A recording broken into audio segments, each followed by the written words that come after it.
മഞ്ഞ് പെയ്യുന്ന കസാഖിസ്ഥാനിലേക്കുള്ള യാത്ര എൻ്റെ വീട്ടിൽ നിന്ന് സ്റ്റാർട്ട് ചെയ്യാണ്. ഞങ്ങളുടെ യാത്രയുടെ തുടക്കം തന്നെ വളരെ മോശമായിരുന്നു. ഡൽഹിയിൽ നിന്നാണ് കസാഖിസ്ഥാനിലേക്കുള്ള ഫ്ലൈറ്റ് ബുക്ക് ചെയ്തത്. ഏകദേശം അപ്പ് ആൻഡ് ഡൗൺ 22,500 രൂപ വന്നു. വൈകുന്നേരം 6 മണിക്കാണ് കണ്ണൂരിൽ നിന്ന് ഡൽഹിയിലേക്കുള്ള ട്രെയിൻ. ആദ്യം മിസ്സായത് ആ ട്രെയിനാണ്. പിന്നെ ടേസ്റ്റ് ആൻഡ് ട്രാവൽ എന്നുള്ള എൻ്റെ ഇൻസ്റ്റ അക്കൗണ്ട് ഹാക്ക് ചെയ്യപ്പെട്ടു. അതിനുശേഷം എൻ്റെ പേഴ്സും മിസ്സായി. അതുകൊണ്ടാണ് ഞാൻ എൻ്റെ യാത്രയുടെ ആദ്യം തന്നെ വളരെ മോശമാണെന്ന് പറയാൻ കാരണം. ഇതൊക്കെ സംഭവിച്ചത് കണ്ണൂർ വിട്ട് ഡൽഹി എത്തുന്നതിന് മുൻപാണ്. ട്രെയിൻ ടിക്കറ്റ് കൺഫേം ആകാത്ത ഇഷ്യൂ ഉള്ളതുകൊണ്ട് ഏകദേശം 1 മാസം മുൻപ് ബുക്ക് ചെയ്തതാണ്. ആ ട്രെയിനാണ് ഇപ്പോൾ മിസ്സായിട്ടുള്ളത്. അതിനുശേഷം കണ്ണൂരിൽ നിന്ന് 1 മണിക്കൂർ കഴിഞ്ഞിട്ടുള്ള ഗോവയിലേക്കുള്ള ടിക്കറ്റാണ് കിട്ടിയത്. പിന്നെ ഗോവയിൽ നിന്ന് ബോംബെ വരെ ഈ കാണുന്ന കൂപ്പയാണ് കിട്ടിയത്. നമ്പർ 20 മദ്രാസ് മെയിൽ എന്ന് പറഞ്ഞ സിനിമ കണ്ടതിന് ശേഷമുള്ള വലിയൊരു ആഗ്രഹമായിരുന്നു ഈ ഒരു കൂപ്പയിൽ യാത്ര ചെയ്യണമെന്നുള്ളത്. ട്രെയിൻ മിസ്സായാലും ഇന്നത് സാധിച്ചു.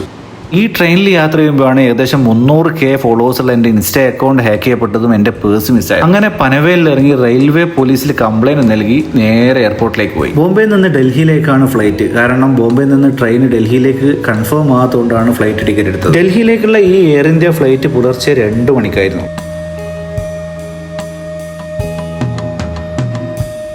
ഫ്ലൈറ്റ് ടേക്ക് ഓഫ് ചെയ്തത് കുറച്ച് ലേറ്റ് ആയിട്ടായിരുന്നെങ്കിലും ഡൽഹിയിൽ പുലർച്ചെ 5 മണിക്കെത്തി. ഡൽഹിയിലേക്ക് ഇറങ്ങുമ്പോൾ തന്നെ ഭയങ്കര മഞ്ഞാണെന്നാണ് ആദ്യം കരുതിയത്. പിന്നെയാണ് മനസ്സിലായത് അവിടുത്തെ പൊല്യൂഷൻ കൊണ്ട് അന്തരീക്ഷം മൂടിക്കെട്ടി നിൽക്കുന്നതാണെന്ന്. അക്ഷരാർത്ഥത്തിൽ പേടിപ്പിക്കുന്ന ഒരു കാഴ്ച തന്നെയാണ്. പുലർച്ചെ 5 മണിക്കാണ് എത്തിയതെങ്കിലും ഞങ്ങൾ അടുത്ത കസാഖിസ്ഥാനിലേക്കുള്ള ഫ്ലൈറ്റ് രാത്രി 9:30 ഡൽഹിയിൽ റൂം എടുത്ത് ഭക്ഷണം കഴിച്ചു. അതിനുശേഷം 7 മണിക്കേക്ക് എയർപോർട്ടിലേക്ക് എത്തി. അല്ലെങ്കിൽ അടുത്ത ഫ്ലൈറ്റ് കൂടി മിസ്സായി പോകും.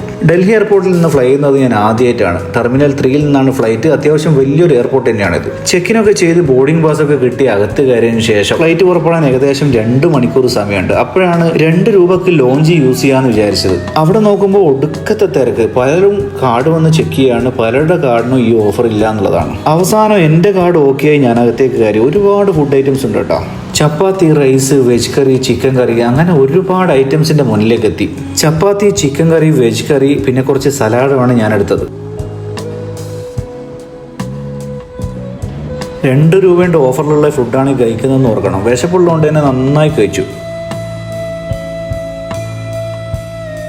അതിനുശേഷം അവിടെ നിന്ന് ലൈവായി അടിക്കുന്നവരുടെ വെജ് ബർഗറും അതിനുശേഷം ഈ കാണുന്ന 2 കേക്ക് കൂടി ട്രൈ ചെയ്തു. അപ്പോഴേക്കും ഏകദേശം ഫ്ലൈറ്റിന്റെ ടൈമായി. ഈ ലോഞ്ചിൽ നിന്ന് ഫ്ലൈറ്റിന്റെ അടുത്തേക്ക് ഏകദേശം 1/2 മണിക്കൂർ നടക്കാനുണ്ടെന്ന് പിന്നെയാണ് എനിക്ക് മനസ്സിലായത്. എൻ്റെ പേര് ഒരുപാട് തവണ അവിടുന്ന് വിളിക്കുന്നുണ്ട് കേട്ടോ. എൻ്റെ മാത്രമല്ല, എന്നെ പോലെ തന്നെ അരഞ്ഞിരിഞ്ഞ് നടക്കുന്ന ഒരാളുടെ പേര് കൂടി അവിടുന്ന് വിളിക്കുന്നുണ്ട്.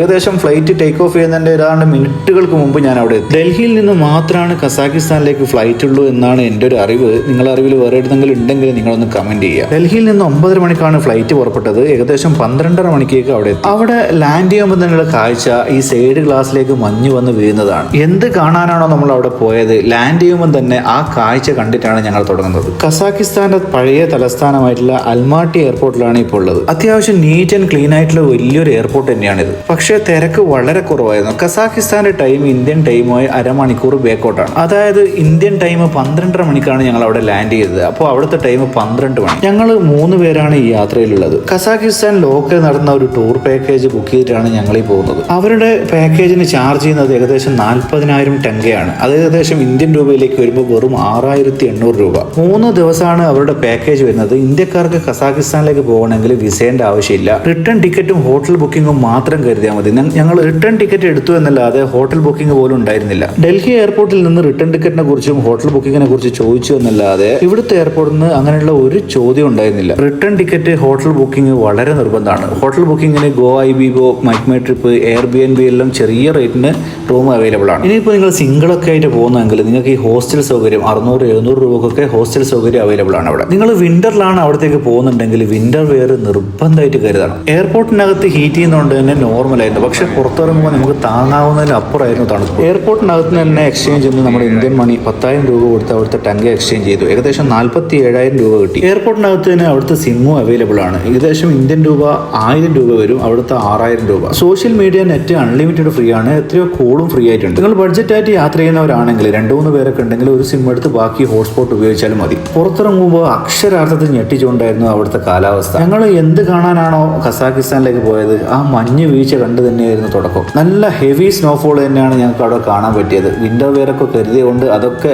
എയർപോർട്ടിനകത്ത് നിന്ന് ധരിച്ചിട്ടാണ് ഞങ്ങൾ പുറത്തേക്ക് ഇറങ്ങിയത്. എന്നിട്ട് പോലും ആ തണുപ്പ് നമുക്ക് സഹിക്കാൻ പറ്റിയിട്ടില്ല. അപ്പോൾ നിങ്ങൾ വിന്റർ വെയർ എടുക്കാണ്ട് കാണാണ്ടാ പോകുന്നുണ്ടെങ്കിൽ അവസ്ഥ ഒന്ന് ആലോചിച്ച് നോക്കിയേ. നമ്മുടെ പാക്കേജ് സ്റ്റാർട്ട് ചെയ്യുന്നതിന്റെ ഒരു ദിവസം മുൻപെയാണ് നമ്മൾ കസാഖിസ്ഥാനിൽ എത്തിയിട്ടുള്ളത്. വളരെ ചെറിയ എമൗണ്ടിന്റെ പാക്കേജ് ആയതുകൊണ്ട് തന്നെ നമ്മളെ എയർപോർട്ടിലേക്ക് വന്ന് പിക്ക് ചെയ്യാനൊന്നും ആരും ഉണ്ടാവില്ല. അവർ പറയുന്ന ടൈമിന് അവർ പറയുന്ന സ്ഥലത്ത് ഞങ്ങൾ ഒരു ദിവസം മുൻപ് എത്തിയത് അവിടുത്തെ കൂടുതൽ കാഴ്ചകൾ കണ്ട് പാക്കേജ് സ്റ്റാർട്ട് ചെയ്യാമെന്ന് കരുതിയിട്ടായിരുന്നു. പക്ഷേ ഞങ്ങളുടെ അനുഭവത്തിൽ ഏറ്റവും നല്ലത് പാക്കേജ് കഴിഞ്ഞതിന് ശേഷം 2 ദിവസം നിങ്ങൾ അവിടെ നിൽക്കുന്നതായിരിക്കും. കാരണം ഈ പാക്കേജ് കഴിയുമ്പോഴത്തേക്കും ഏകദേശം നിങ്ങളുടെ നാടുമായിട്ടൊന്ന് പൊരുത്തപ്പെട്ട് കഴിഞ്ഞാൽ നിങ്ങൾക്ക് 2 ദിവസം ഈസി ആയിട്ട് കറങ്ങാൻ പറ്റുന്നതാണ്. എയർപോർട്ട് ടാക്സി ബുക്ക് ചെയ്തു. നമ്മൾ ഓൾറെഡി റൂം ബുക്ക് ചെയ്യാത്തതുകൊണ്ട് ആ ടാക്സി ഡ്രൈവറോട് റൂം കാണിച്ചു തരാൻ വേണ്ടി പറഞ്ഞു. 5000 ടെങ്കയാണ് ഏകദേശം ടാക്സിക്ക് ചാർജ് വന്നത്. ഏകദേശം ഇന്ത്യൻ രൂപയിലേക്ക് വരുമ്പോൾ 1000 രൂപ. തണുപ്പ് വളരെ കൂടുതലാണെങ്കിലും പോകുമ്പോഴുള്ള കാഴ്ച വളരെ മനോഹരമായിരുന്നു. മഞ്ഞ് വന്ന് വീഴുന്നതും 2 സൈഡിലും മരങ്ങളിലൊക്കെ മഞ്ഞ് വന്ന് വീണ് നിൽക്കുന്ന കാഴ്ചയൊക്കെ അടിപൊളിയായിരുന്നു. ഇന്ത്യക്കാർക്ക് ഏകദേശം 14 ദിവസമാണ് ഇവിടെ വിസയില്ലാതെ നിൽക്കാൻ പറ്റുന്നത്. അതിനെക്കുറിച്ചുള്ള ഡീറ്റെയിൽ വീഡിയോ ഞാൻ ഓൾറെഡി ചെയ്തിട്ടുണ്ട്. അതിന്റെ ലിങ്ക് ഇതിന്റെ കൂടെ വെക്കാം. നമ്മൾ കസാഖിസ്ഥാനിലേക്ക് പോകുമ്പോൾ എന്തൊക്കെ കരുതണം, എന്തൊക്കെ ചെയ്യണം, എന്തൊക്കെ ചെയ്യരുതെന്ന് ഡീറ്റെയിൽ ആയിട്ട് ആ വീഡിയോയിൽ പറയുന്നു. അങ്ങനെ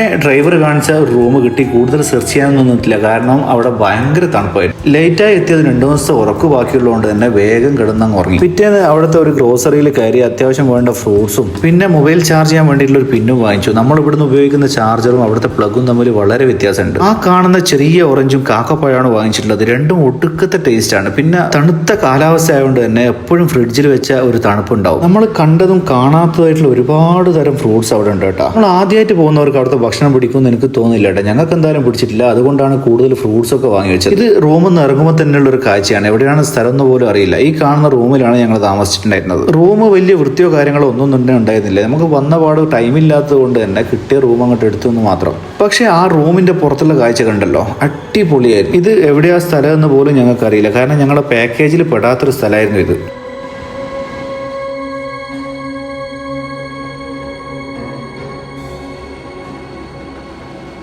എല്ലാ സ്ഥലങ്ങളിലും റോഡിന്റെ 2 സൈഡിലായി ഇതുപോലെയുള്ള വാക്ക് വേ ഉണ്ട്. കാൽനടയായിട്ട് പോകുന്നവർക്ക് മാത്രമല്ല, ഇലക്ട്രിക് സ്കൂട്ടറും ഇതുവഴിയാണ് ഉപയോഗിക്കുന്നത്. ആ മരങ്ങളും മഞ്ഞെല്ലായിട്ട് ആ വഴി വളരെ മനോഹരമാണ്.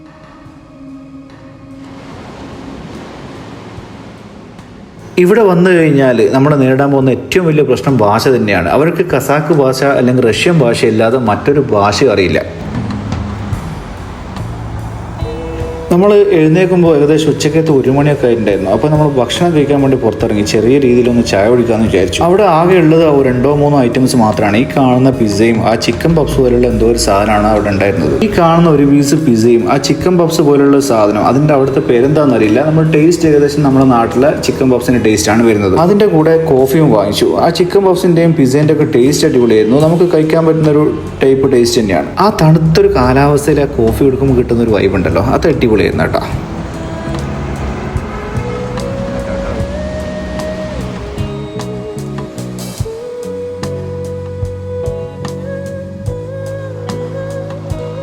വിന്ററിൽ ഇവിടുത്തെ പ്രത്യേകത വൈകുന്നേരം 4 മണിയാകുമ്പോഴത്തേക്കും അത്യാവശ്യം നല്ല ഇരുട്ട് വരും. നമ്മുടെ നാട്ടിൽ രാത്രി 7 മണി 8 മണിക്ക് ഉണ്ടാകുന്നൊക്കെ ഇരുട്ടുണ്ടല്ലോ, ആ ഒരു അവസ്ഥയായിരിക്കും. ആ ഒരു ടൈമിനാണ് നമ്മൾ അവിടുന്ന് ടാക്സി പിടിച്ച് വേറൊരു സ്ഥലത്തേക്ക് പോയത്. നാളെയാണ് നമ്മുടെ പാക്കേജ് സ്റ്റാർട്ട് ചെയ്യുന്നത്. അവർ രാവിലെ എവിടെയാണ് എത്താൻ പറഞ്ഞത് അതിന്റെ പരിസരത്ത് തന്നെയാണ് റൂം എടുത്തത്. നമ്മൾ അവരുടെ പാക്കേജിന് മുൻകൂട്ടി പോയത് കൊണ്ട് തന്നെ നമ്മൾ റൂം ബുക്ക് ചെയ്യാത്തത് കൊണ്ട് വളരെ ബുദ്ധിമുട്ടി. ഏകദേശം വൈകുന്നേരം ആയി കഴിഞ്ഞാൽ അവിടുത്തെ കാലാവസ്ഥ നല്ല തണുപ്പായിരിക്കും. കാരണം കൂടുതൽ നേരം നമുക്ക് പുറത്തു നിൽക്കാൻ പറ്റാത്തൊരവസ്ഥയായിരിക്കും. അതുകൊണ്ട് എല്ലാവരും മുൻകൂട്ടി പോവുക ആണെങ്കിൽ റൂം ബുക്ക് ചെയ്ത് പോകാൻ വേണ്ടി ശ്രമിക്കുക.